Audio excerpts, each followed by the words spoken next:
في بداية العام الميلادي ولا لا؟ امس 25 والناس جالسة تحاول تحتفل بايش؟ تحتفل برأس السنة بالكريسماس.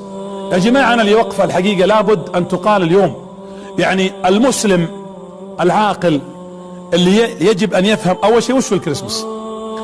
الكريسماس هم يعتقدون على اعتقاد النصارى انه يوم ميلاد ابن الله وهم المسيح، وهم يقيمون عيد ميلاد كما يدعون لابن الواحد الاحد الفرد الصمد. وهذا جانب عقدي خطير. الله ماذا يقول في الحديث القدسي؟ يقول شتمني ابن آدم وما ينبغي له أن يشتمني، أما شتمه إياي فقوله أنه لي ولد وأنا الله الأحد الصمد الذي لم ألد ولم أولد ولم يكن لي كفوا أحد. هذا قول الله في الحديث القدسي. ثم أنا أبي أسأل الناس خاصة الفتيات والشباب، أمس الجوالات ومباركات وتهنئات وتعليق الشجرة واحتفال بالعيد الكريسماس، والعالم تقريبا يعج بهذا العيد. أقول تدروش معنى هذا العيد؟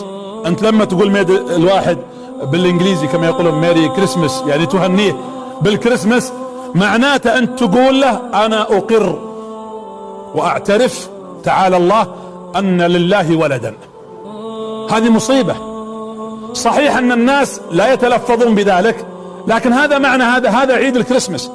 وأنا أقولها بالمعنى العامي، الذي يفرح بعيد الكريسماس ويذهب إلى النصارى ويهنئهم بهذا العيد كأنه يقول يا رب أنا مؤمن بك أنك واحد أحد فرد صمد، إلا أول يوم في السنة أو آخر يوم في السنة أبغاك تسمح لي، أنا لا أؤمن بقول هو الله أحد الله الصمد لم يلد ولم يولد ولم يكن له كفوا.